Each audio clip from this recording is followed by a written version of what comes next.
This is SelfWork, and I'm Dr. Margaret Rutherford. At SelfWork, we'll discuss psychological and emotional issues common in today's world and what to do about them. I'm Dr. Margaret, and SelfWork is a podcast dedicated to you taking just a few minutes today for your own self-work. Hello and welcome to the 204th episode of SelfWork. I'm Dr. Margaret Rutherford, a clinical psychologist out of Fayetteville, Arkansas, and I've been doing self-work now for about 4 years to try to reach all of you who are interested in psychological and emotional issues, to those of you who've just been diagnosed with something and are looking for answers, or to those of you who might not think you would ever darken the door of a therapist, but are just interested enough to listen to self-work. Today we have a bonus episode in honor of what's termed Movember, M-O-V-E-M-B-E-R. This is a movement that's very concerned about the state of men's health in the United States. I'll give you some of the facts. The average life expectancy for men in the U.S. is almost 5 years less than women. 1 in 2 men will be diagnosed with cancer in their lifetime. More than a third of adults are obese. And 12% of men 18 years and over are in fair or poor health. The reasons for this are many. There's a lack of awareness and understanding of the health issues men face. They don't discuss their health and how they're feeling. They have a reluctance to take action when they don't feel physically or mentally well.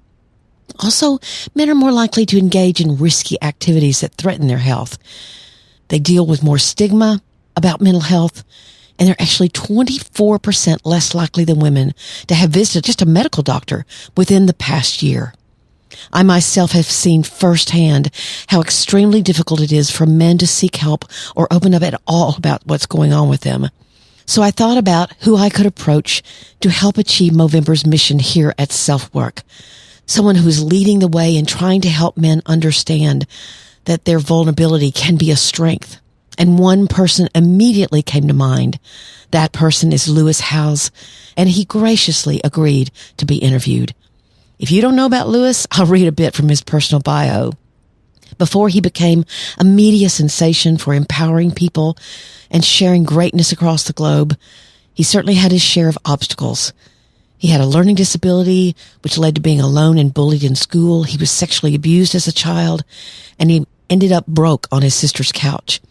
Lewis's story is the perfect example of how anybody can overcome obstacles in their life.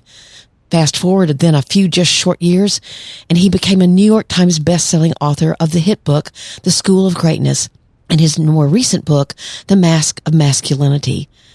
He's a lifestyle entrepreneur, high-performance business coach, and keynote speaker. He's also a former professional football player. You can tell that when you meet him. He's pretty big. And a two-sport All-American. He is a current USA men's national handball team athlete, and he hosts one of the top 100 podcasts in the world, The School of Greatness, which has had over 250 million downloads and over 1,000 episodes since it launched in 2013. He's been on Ellen, he's in the New York Times, People, Forbes, ESPN, Sports Illustrated, and his message to the world is go out there and do something great. I need to first give you a trigger warning. Lewis and I are going to talk about those childhood experiences and the many things that caused him to carry around anger and hurt for years, especially bullying and sexual abuse. So please take care in listening. But we'll also cover an amazing choice that he made, which in his own words, became perhaps the most important moment of his life.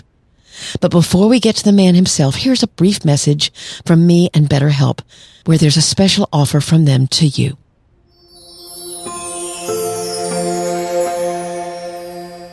BetterHelp has now been a sponsor of SelfWork for a few months, and I've been hearing how pleased you are with their services.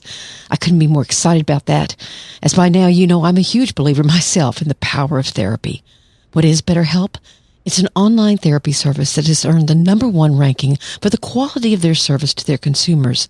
When you contact them, you are offered several different licensed professional therapists to choose from, all that have been vetted by BetterHelp.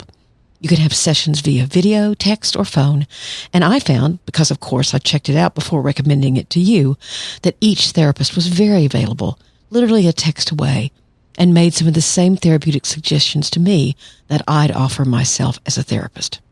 Here's an excerpt from a listener who wrote in. I'm a 23-year-old living in Brazil. I'm only writing this message in order to express my gratitude towards you and your podcast.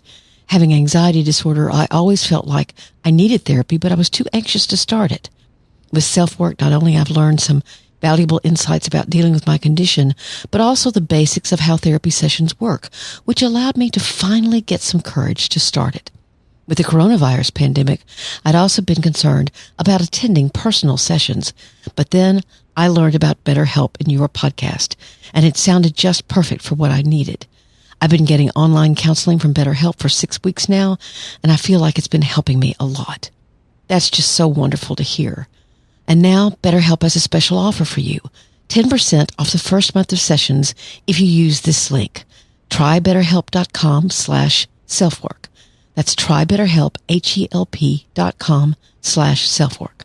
I'm never more honored than hearing someone sought therapy after listening to SelfWork. And if SelfWork is helping you, maybe BetterHelp is your next step.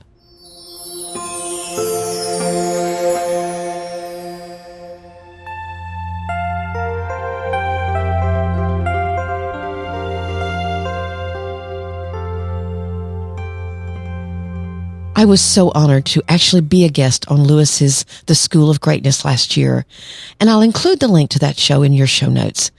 I'd never met him before and was obviously curious about what talking with him would be like. What I experienced in the couple of hours we spent together was his genuine warmth, true curiosity, and such gentleness that I knew how much SelfWork listeners could learn from him. So, without further ado, here's my conversation with Lewis Howes. Hello. Hi there. Hi. How you doing? I've been so excited to see you again. I'm doing great. How are you? Doing good. You know, as I was flying out in December of last year now, I actually thought we were going to talk about the masks of masculinity because I had just written a book, Perfectly Hidden Depression, that was all about people hiding and, you know, both men and women and having this real overlooked presentation of depression that you were kind enough to ask me to interview about. In the book, you said, I'm not one to believe, and then I'm going to paraphrase you here, that what you experience as a child determines everything about you. But then you also turn around and talk about some significant childhood losses, traumas that definitely impacted you. So I got a little confused in sort of you saying, well, I don't want to think that's everything, but so much of what you said about the masks was tied into those childhood experiences. So could you talk about that a little bit? Yeah, I think it's different environments, different settings we have throughout our life, which support us in keeping the masks on or taking them off. So from early childhood, I was sexually abused at 5. My brother went to prison when I was 8 for 4.5 years. And I felt very insecure all through school, from kindergarten all the way through end of college, because I was in a lot of special needs classes. I had tutors. And in elementary school, kids made fun of me for my learning challenges, right? Being dyslexic, not being able to read in front of a class. And so I built up walls or masks. My mask ended up being led by frustration and anger and turning into the athlete, aggressive mask. And towards the end of high school, kids didn't necessarily make fun of me anymore for my learning because I had this skill, this value from sports that I was able to identify myself as. But I felt insecure from childhood abuse now at this point. I was still holding on to any times I felt under attack or like something wasn't fair happening in my environment, or someone would cut me off in a car, whatever it may be, it felt like I was being abused again. So however random, whatever I felt triggered by, someone just said something that was off-putting, I felt under attack or abused. I was holding on to the abuse as a 5-year-old and other mini abuses over the years or whatever that I never let go of.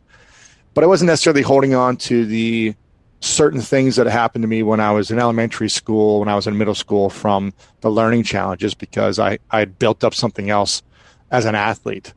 And I started to let go of those things the older I got. So some things I held on to for 25 years until I started to process and heal them. Other things I held on to, but for not as long. And certain things I developed masks later in life.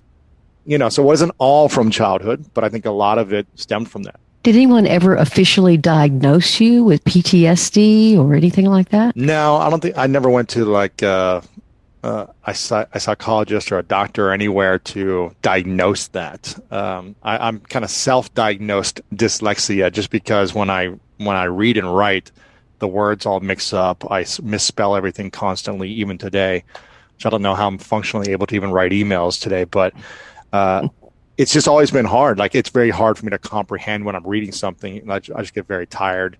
It's just really hard to focus on it. So basically with the dyslexia and the problems that all that caused were really more apparent to you than the trauma of the sexual abuse or the trauma even of the bullying. It was just more overdoing so that you could prove to the other kids and to yourself that you had worth. Self-worth, that people wanted to hang out with me, that they wanted to spend time with me. I think my biggest insecurity is I didn't have friends growing up as a young child.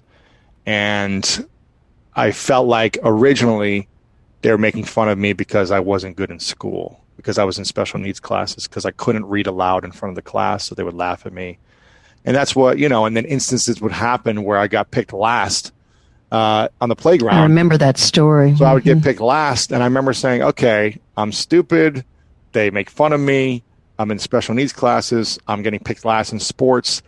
I can't control, no matter how much I try to study, I'm not getting better. So I really don't feel like I have a sense of control over my improvement there. Very minimal increments, no matter how many hours I would study, how many tutors. It was just like painful, exhausting. It wasn't enjoyable. But sports and playing outside and activities and, hand-eye coordination events were fun for me. So I said, okay, they laugh at me here.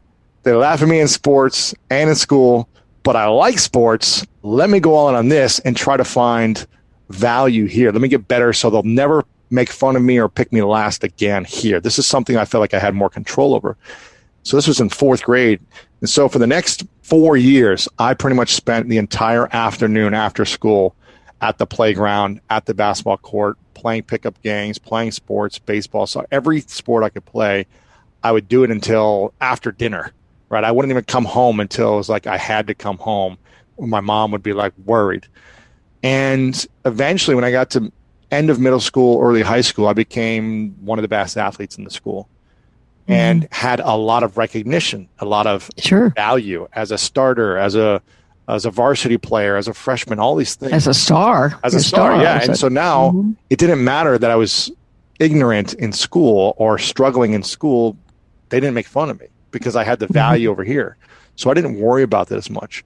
But I still felt this sense of trigger from whatever type of abuse that I never healed and fully really even brought awareness to. I kind of would dismiss it like it ever happened, even though it was a story that would go in my mind pretty much every day, and I would just try to block it out and dismiss it. And it wasn't until I was 30 when a lot of things, I would say the perfect storm in my life began to happen. I went through a breakup with my intimate partner, a business partnership breakup, and I just felt like everyone was kind of against me. I kind of found out under attack. I felt I was like being abused, right? I felt like, what is happening? Why can't I control this? Why are all these people doing this to me? It was kind of this victim mentality. And I didn't know how to process it in a healthy way. I didn't know how to channel the energy. I wasn't journaling. I wasn't doing therapy. And so I went back to a place of, okay, what do I know? I know sports. Let me get my energy and anger out playing sports. And at the time I was playing a lot of pickup basketball.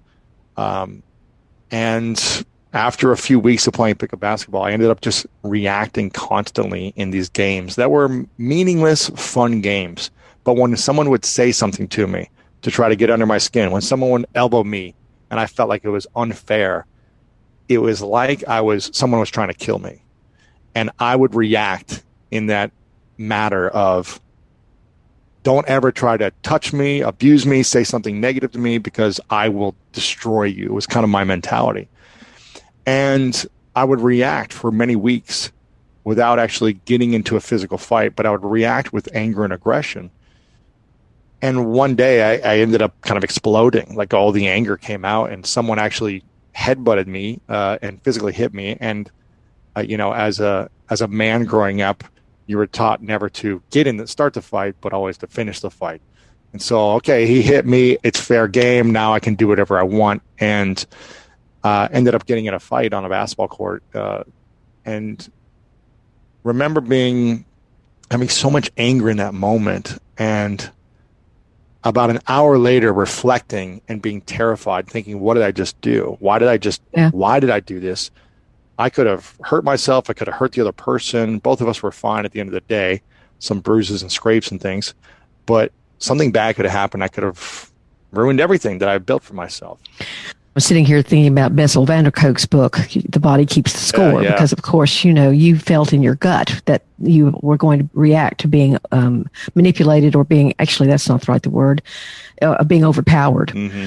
And so I'm thinking about his work, but I also, in my own work, think about, I think I talked about this with you in December, but that if you have an overreaction to something or an underreaction to something, often it's a sign that is triggering something very important in childhood that you just don't realize. I cannot tell you how many of the men that I have treated that have sexual abuse in their past, that alone is enough to trigger exactly what you're talking about. Right. Yeah. This sense of, in fact, I just talked with somebody about it 2 days ago, who seems as quiet and mild-mannered as anybody that you would ever meet. But when he's crossed, he still has to think, wait, what's rational? How am I interpreting this? Why am I interpreting it the way I'm interpreting it? So it can be something that's so well entrenched that it does take a long time to figure it out. You mentioned sexual abuse. I don't know if you talk about it more in the School of Greatness, because I have not read that. I've just read The Masks of Masculinity. But I don't know if you go more into detail, and maybe you don't want to, and that's fine.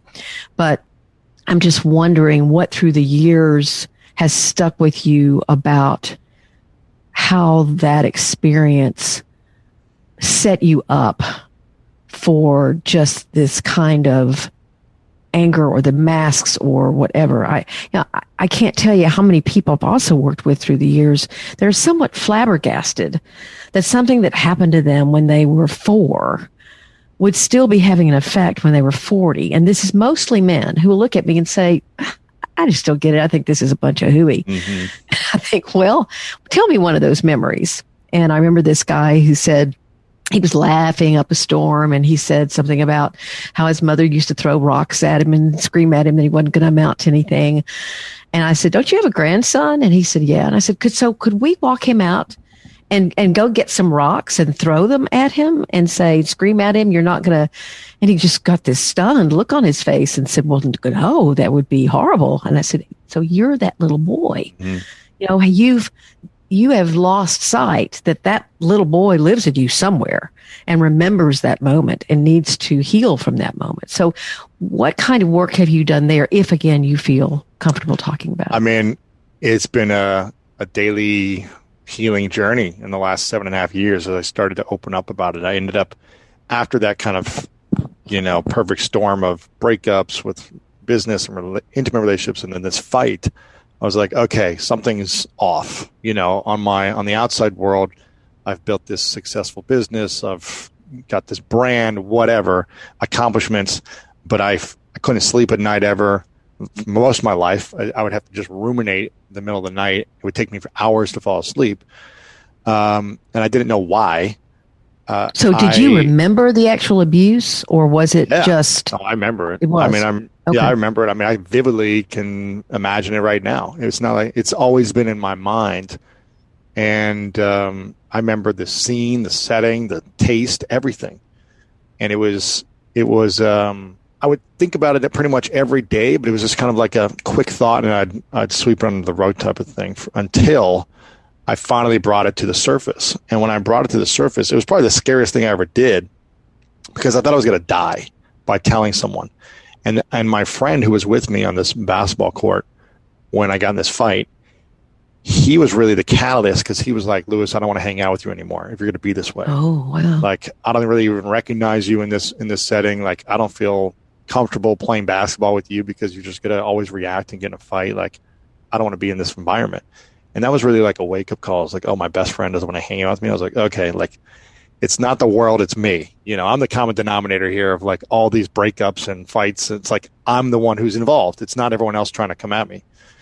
And so I said, okay, let me reach out to everyone I know who's a therapist, who's an expert in relationships, and have a conversation. I started saying yes to emotional intelligence workshops. I started saying like whatever, any type of learning, training, like I'll try it. I was still kind of resistant, thinking I kind of knew it all. My ego was still pretty big. And I was like, I feel like I'm already teaching a lot of this stuff. I already know this stuff. And so I was willing, but also with a skeptical resistance to everything that I would do. And there was one workshop that I went to that was a 5-day emotional intelligence type of workshop where it was probably about 40 or 50 people in it.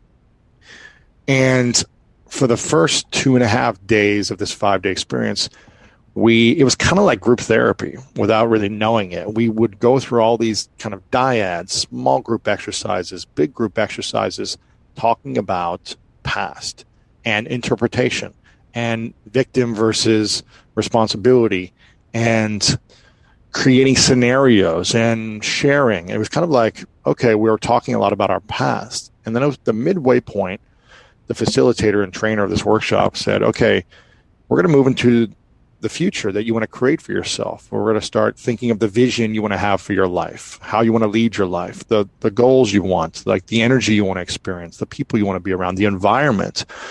But in order to really create the future you want, we need to address the past. We need to let go of the past. We need to reinterpret the past. We need to create a different story about what happened. We need to forgive. We need to accept. We need to move on. We need to heal. Yeah.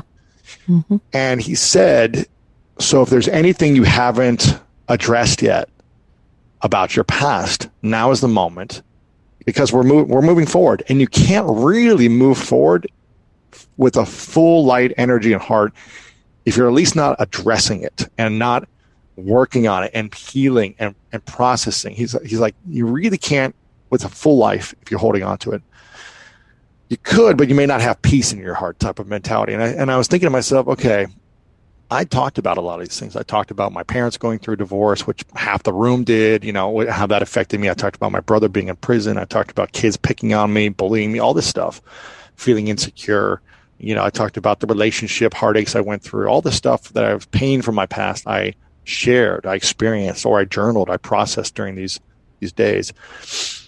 And I was like, what about that time? Why have I never shared this one thing with anyone? Sure. Not even here, but just in 25 years since it happened. Why have I never talked about sexual abuse?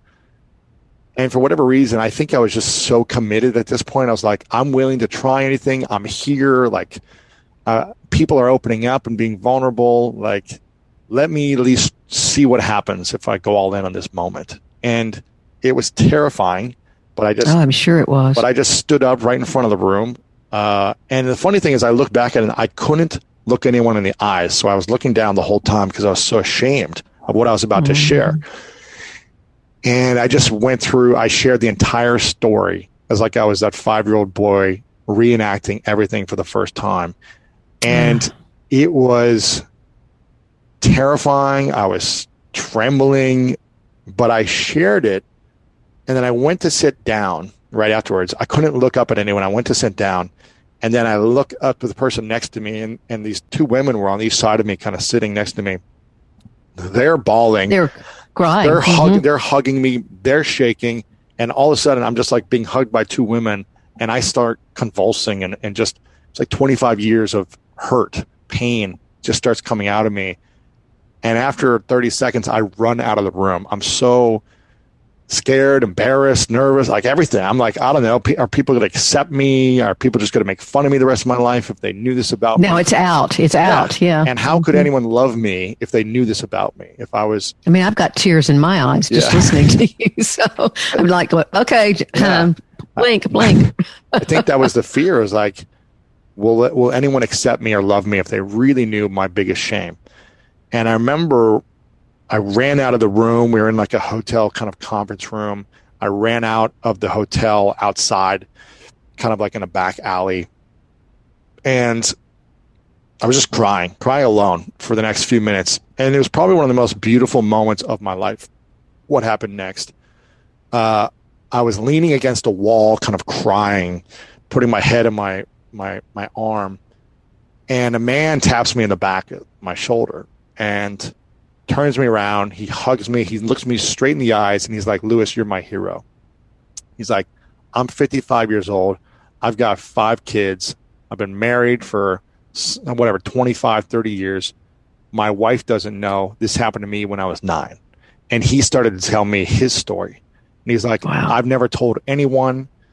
I've never had the courage to do what you just did. Wow, that's incredible. I get chills thinking about it. And then there's probably, 20 men in the room. One by one, the men came out and just connected with me. And there was probably 6 or 7 guys who had some type of sexual or physical abuse that they shared their story that they were ashamed to tell. And none of them had told this in the group yet. They shared everything else, but not the story of kind of the abuse. And I think there's a massive stigma for men to, yes, of course, to find a safe space to talk about it. Even if you have a therapist, I think it's hard for men to open up about that thing. Mm-hmm. And obviously it's not acceptable for men, women, or any human being to go through that. But in general, it feels like it's more acceptable to talk about it for women. And there's more safety in talking about it. There's more acceptable tools for talking about it. And it's not the end of the world to talk about it. But for a lot of men, we've been conditioned in general that you're never going to amount to anything. You're weak. You're abused. You're worthless if someone's ever done this to you. At least that's what we've been kind of trained to believe, whether it's accurate or not. So I think it was just always a thing I carried with. I remember being in, middle school and wanting to just put my arm around like buddies in the hallway, like next to our locker, and just being like, "Hey, what's up, buddy?" And like guys literally shoving me, being like, "Don't be gay. Don't be a fag." Right. So these stories would happen where, hey, I just want to be friends and like show affection with my guy friends. But then it reinforces, hey, it's not okay to be affectionate, and it's not okay to be gay, and you're weak or you're bad or whatever it was. And you point out in the book that that's not some decades old myth anymore, that's still, if you ask somebody what is a man, they're still going to say those things that are very stereotypical about sort of how we might have described one in the 1950s instead of 2020. But it's, you do make that point eloquently, I thought. Yeah. And so it was always reinforced, whether it be personal experience, whether it be watching media, marketing, whatever it may be. I didn't really see a lot of models of men who were kind of looked like me, who were kind of athlete types that were talking about sexual abuse, or even just talking about their feelings or what they're embarrassed about or what they're insecure about. Like in general, I wasn't seeing a model of this happen. And so I never thought I was able to. And I thought I had to put on a mask in order to be validated, in order to get attention, in order to have friends, people like me. And if they truly knew who I was, if they truly knew everything about me, how could they ever love me and like me and want to hang out with me? And I think that's a fear that a lot of us have, men, women, or any human being, is the desire to be liked, the desire to have friends and people who care about us and not feel alone. And sometimes we put on these masks, specifically as men, to fit in and to feel accepted for what we're supposed to be as a man. Women have their own masks, of course. And I think it's just challenging. The more I've been in the last 7.5-year journey of starting to open up, starting to heal, and starting to talk about it publicly, I felt like it was more of a responsibility, since I had a platform, to start opening up publicly, because I was so afraid still of what people thought about me. Mm-hmm. And I knew that I needed to kill my ego over and over again and be completely vulnerable and have my heart on the table for people to judge and criticize and keep showing up that way, for me to set myself free, because I was not free still. I was still, when I told my family members one by one, then friends one by one, I was still stuttering and trembling and nervous. And I was like, this event still has power over me. This story, this experience. Have you ever confronted your perpetrator? Never. No. I talked about it on my podcast. I mean, I talk about this experience a lot now, But when I first opened up about it on my podcast, someone from my hometown reached out to me and said, was it this person? I think this might have happened to a friend of mine as well. And I never wanted, I never felt the need to try to search it down and find the person. And for me, I don't think it's going to do anything. I have forgiven, I have written letters, I have, done many rituals and processes to forgive and move on and really have empathy for that person and not say it's okay and it's not acceptable, but to come from a place of understanding and also find the blessing in the experience and focus on where can I be grateful.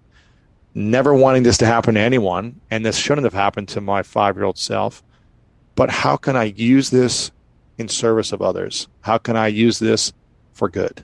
How can I be a model for someone that maybe is going through this right now as an early kid and be a source of healing for them? Sure. And so that's the way I choose to interpret it differently now and again, make the best of it. Yeah, I'm not necessarily, I know I'm not an advocate for always needing to confront, because so often, at least I learned this early on as a graduate school therapist, I made a mistake and I really supported a woman going to her grandfather and confronting him. And what I did not prepare her for was the reaction. His reaction. And his reaction, which I had not prepared her adequately to try to understand. I guess she had told herself this story in her mind about how it would go, and it did not go that way. And I felt terrible, Lewis. I was like, this is my ineptitude here. How should someone prepare if they're going to talk to? Because mine wasn't a family member; it was actually the babysitter's son, who was probably about 16 or 17. Yeah. But who should, it's just trying to, if you're choosing to do that, I think it's about really going over in minute detail what might come your way and how you would prepare for it. And to really lower your expectations that it is in the confrontation. It is in the telling. It is in the looking them in the eyes and saying, I know what you did. If you deny it, if you blame me, if you say I enjoyed it, if you say any of the above, it doesn't matter to me because I needed to look you in the eye and tell you that's what I know, I remember. And so, if they think they can do that successfully, which I think some people can, but it so depends on the chronicity of the abuse. And if you had dissociative events because of the abuse, there's just a load of things that you really have to consider before you're doing that. And I think you can do it internally as well. So that's what I tell all my patients about it. And I think that it's worthwhile, because it's simply, the worst thing you can do is re-victimize yourself. That's the worst thing. Feel abused again. Yeah. Yes, exactly. So you don't want to set yourself up for that at all. But, hopefully if you're working with a therapist who's a trauma specialist, she or he is not going to do that and is going to believe you. I'll never forget this lady. I first moved to Arkansas and I was working in the community health clinic and was really glad to have a job at the time. And she came in and she told me about being sexually abused. She was this, kind of what probably a lot of people think Arkansas folks are like. She was in jeans and boots and a country shirt and, had jangly bracelets on and that kind of stuff. But anyway, and she thanked me and her father had perpetrated her. She came back the second session and she looked even worse. And I said, was it so hard for you to talk to me about that? And she said, no, that's not it. I have something else to tell you. And I said, now this is a trigger audience. So for those of you, I'll put a trigger warning anyway, but this is definitely a trigger just to remind you. She said, he had me do it to my brother. Ooh. And she said, I've never been able to forgive yourself. So we worked through that. Well, long story short, she canceled her third session. And I called her and I said, we went over some really fragile material last time and I'd love the chance to work it out with you. And she said, well, yeah, but I'm really a lot better. And I said, well, that's good. You're a lot better, but come on back. Which she did.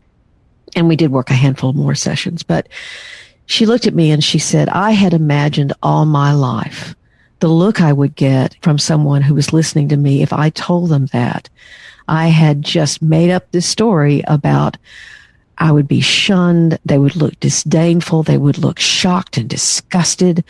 And she said, you didn't look like any of that. In fact, you looked compassionate and understanding. And she said, I just absorbed that look. And it healed this place in me that I'd been so scared to talk about. I have chill bumps thinking about her because I believed in therapy. I'd been a therapist for a while, and I had been in a lot of good therapy myself. But at that point, I was just, wow, this is the true healing of a therapeutic relationship. Yeah. And I think that was incredible. And I think to expect or have some fantasy that when you go and face the person who sexually abused you, whether it be a family member or grandparent or not, to expect them to be like, I'm so sorry is probably the wrong expectation to have, because most of the time someone who's already doing something wrong to you is probably not going to have the awareness to say, okay, I shouldn't be doing that, and I'm going to apologize for this. If they haven't apologized by now, why would maybe you get lucky and someone has some compassion at that point, but I think I don't know. You've worked with more people who have probably done this than I know. Much more often it's not that way. Yeah. Much more often it's not that way. But we're kind of touching on something that when you said, men don't have that permission to talk through these things. And in your book, you also talked a lot about that men are trapped, not flawed. And in fact, after all these masks, you talk about the stoic mask, the need to be right mask, the athletic mask, all of them. There's like 9 of them, something like that. Yeah. The stoicism mask, which of course I think has a lot to do with perfectly hidden depression. But anyway, you gave this example of, in each one of those, you said there are people waiting for you to love you the way you really are, and you are trapped. You're not flawed. And this made me think about, I got my start in being a psychologist because I volunteered at the Battered Women's Shelter, and I was in charge at the time of grant writing. And so we had gotten this big grant for the work with abused women, and then we spent hours and days working on this grant for men, the perpetrators, so that we could try to prevent this from happening before it happened. It was denied like 2 or 3 times. And it's so fascinating to me and sad to me that we don't seem to have compassion for men that are just as stuck and scared and insecure. But we've got these labels we put on them that are derogatory and are going to prevent them from reaching out and doing exactly what you did, and why you couldn't look at anybody in that group because you just knew, it was the wrong thing for you to do. Yeah. I'll share a story with you. When I wrote this book a few years ago, I went on a tour in the country, and there would be probably 200 women and 200 men. Both men and women would show up to kind of like the talks that I would give. And at one point in every talk all around the country, I would say, okay, to show an example of how men feel like they can never really express themselves. For all the women in the room, go ahead and raise your hand if once a week you get together with a girlfriend or a group of friends or your mother or whatever, sisters, and you talk about your feelings, you talk about your insecurities, your relationship challenges, your body image challenges, your self-worth, your insecurities and your embarrassments. And all the women raised their hand and said, yeah, once a week. I said, keep your hands up if you do this every single day. Even if it's a 5-minute phone call where you're just expressing something, how you feel. Venting. Just talking about it and being vulnerable with someone. And most of them kept it up, every day. It's like over lunch or over dinner. I call my mom or whatever it is. Okay. And I say, okay, for the men in the room, raise your hand if once a month you get together with a group of guys and you talk about your insecurities, what you're embarrassed about, your vulnerabilities, your body issues, your challenges, all these different things. Raise your hand. Maybe 2 or 3 guys would raise their hand. And I would say, are you part of a church group that gets together for a mandatory night, essentially, where it's this safe environment where you can finally talk about whatever in a group of 30 men? So it's not as vulnerable. And most of them were like, yes. And I said, ladies, just notice what's happening here, that most of this room, guys never talk about it. Maybe a couple of people do, but most of them never for a year, 5 years, 10 years, talk about any of these things because they don't feel like they're allowed to. And in the research that I was doing, it's almost 50% of men in America feel like they don't have one male friend they can open up to about all their vulnerabilities and emotional needs and things like that. They can hang out with a friend, go to the bars, play sports, drink a beer, watch a game, but have an activity. Yeah, they have friends, but not a male friend. Almost 50% from the research that I found, almost 50% say they don't have a male friend they can fully open up to. And I said, ladies, imagine how would you feel if you didn't open up with someone for a week about how you felt? They're like, I'd be pretty angry and stressed and overwhelmed and anxious. I go, how about a month? How about a year? How about a lifetime? How would you feel if you never opened up about all these things inside of you? What do you think you would do? They were like, well, I'd probably kill myself, like kind of jokingly. And I'm go, it's no wonder why the suicide rate is much higher for men, why their heart attacks are more in men, and men die earlier than women. There's all these emotional causes that support physical trauma, early death, disease in men. Obviously, women have their own challenges and things that cause as well. But I just say, women, just imagine if you never were able to express yourself. I'm not saying they don't have the ability to. Obviously, they can. They get to take responsibility. We all get to take responsibility for our own sharing and everything. But if they didn't feel permission, and instead they actually felt shamed by opening up.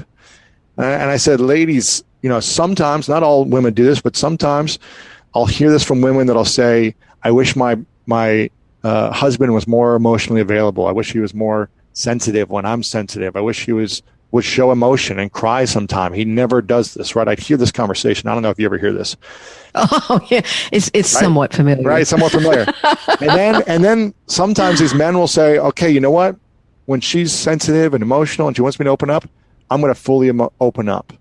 And sometimes, not saying all the time, but sometimes the women don't know how to react to that. It's this scary thing like, oh, he's broken down and emotional and crying now. I don't feel safe. No, you can't do that because when I'm emotional, I need you to be strong for me.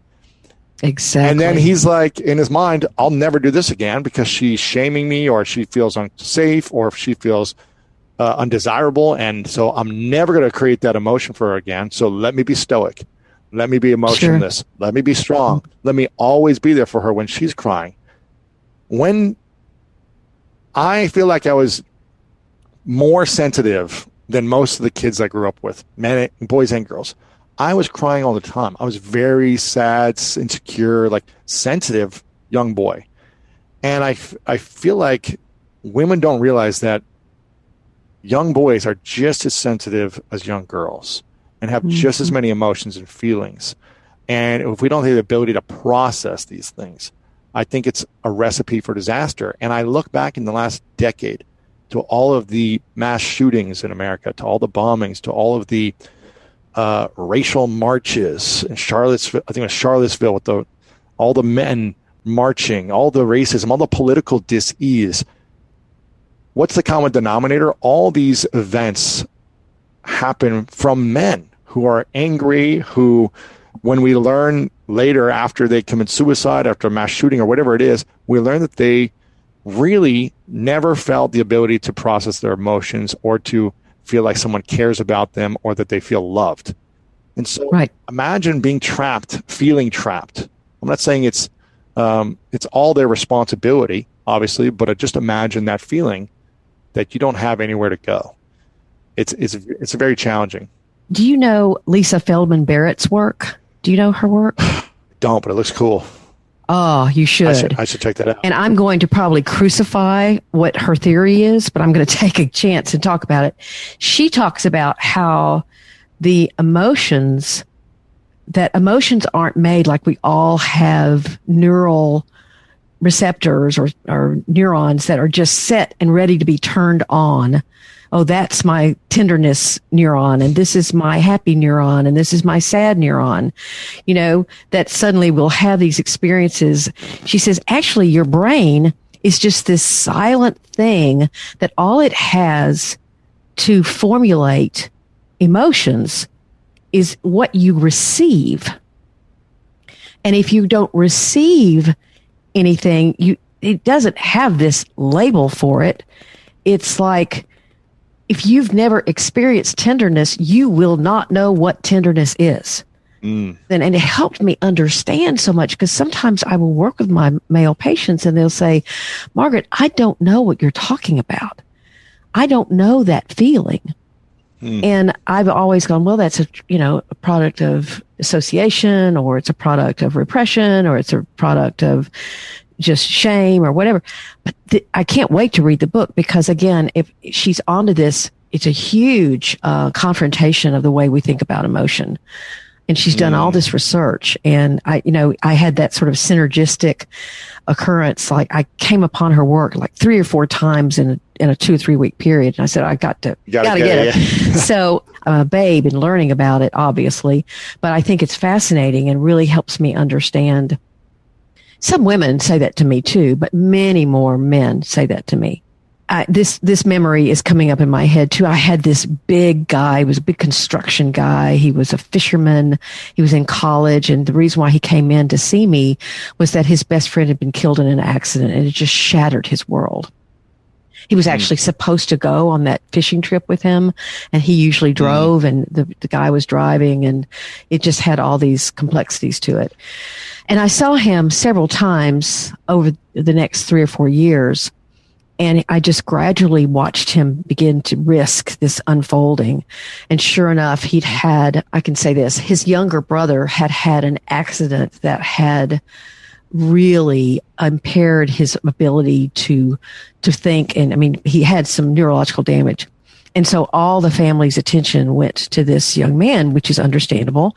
But at the same time, so this guy got, tougher and bigger and, all this stuff. All this to say, he walked in one morning. He was my first patient, and he was smiling really big. I mean, you're a big guy and I'm small. And so, he was towering over me just like you did. And he said, "You're not going to believe what I did this morning." And I said, "What did you do this morning?" And he said, "At 6:30, I met a friend for coffee and we talked about our depression." Wow. And I was like, "What?" It's so good. It's funny because I feel like I'm talking and being vulnerable every day, whether I'm in an interview or just with my friends. I am incapable of surface conversations. I need to ask deeper questions. I'm willing to go wherever I need to go. I was just with a friend yesterday who's married, and we were literally just for 2.5 hours talking about relationship challenges that we're both like trying to overcome. And we're like, okay, how can we be better men? And what about this challenge? And and we're just opening up the whole time about relationships and the challenges we both faced and the similarities and supporting one another. And it's so healing when men can do that and you can create that. And he was like, I don't have many people I can go and talk to about, but I know when I'm with you, we're always going to have some type of real conversation. That's wonderful. It's so powerful. And I'm like, man, this is what women feel like all the time. Yeah. So before we run out of time, I have another question. This is kind of a Lewis Howes question. So What's the hard thing about being Lewis Howes? Because I'm a firm believer. I know you have a lot of blessings and you talk a lot about that, but I'm a firm believer that blessings have underbellies. So, so what's hard about being Lewis Howes?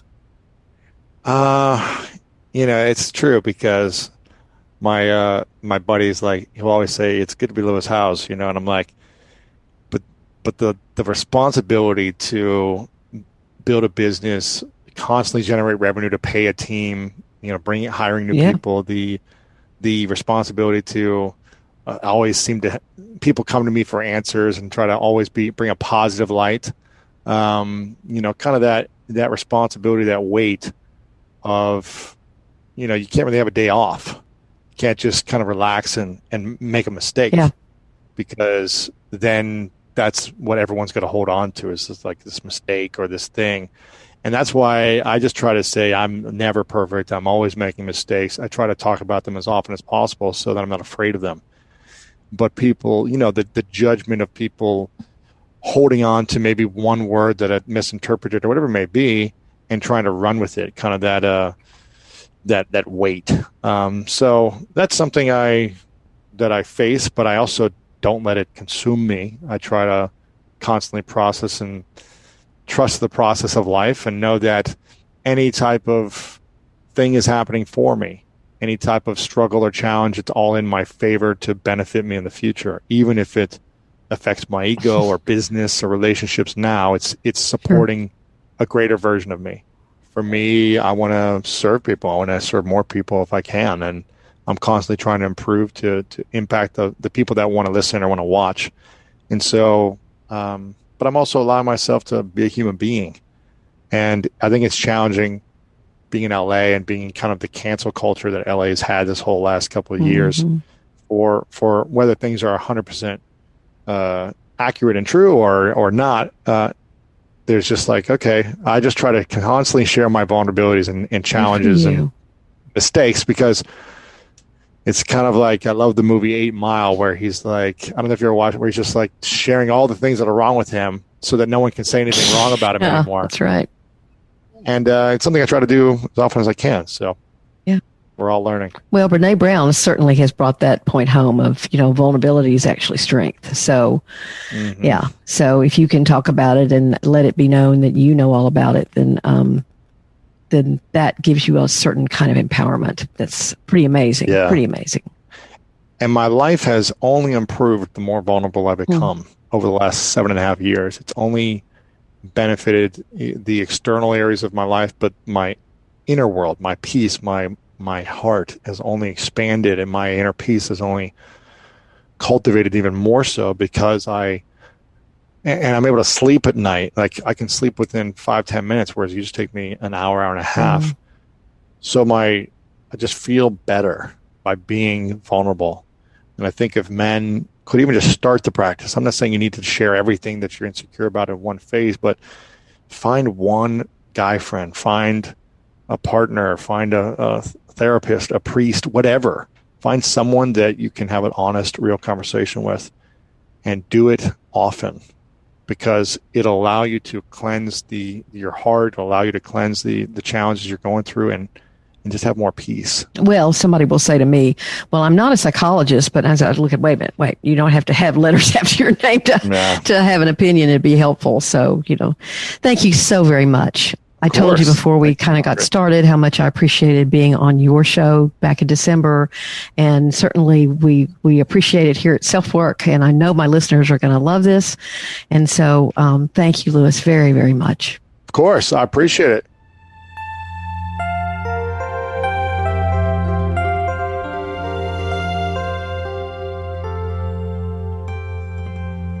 I'm not sure there's much else to say.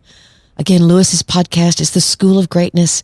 His books, one by the same name, The School of Greatness, and the other, The Masks of Masculinity, where he actually outlines all 9 of them, some of which we mentioned in the interview. I hope you leaned in and learned as I did. Please share this with others who might need to hear this message, men and women alike. Thank you, as always, for being here at SelfWork. I'll be back on Friday with our regular episode.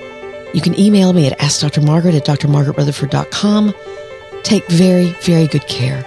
I'm Dr. Margaret, and this has been SelfWork.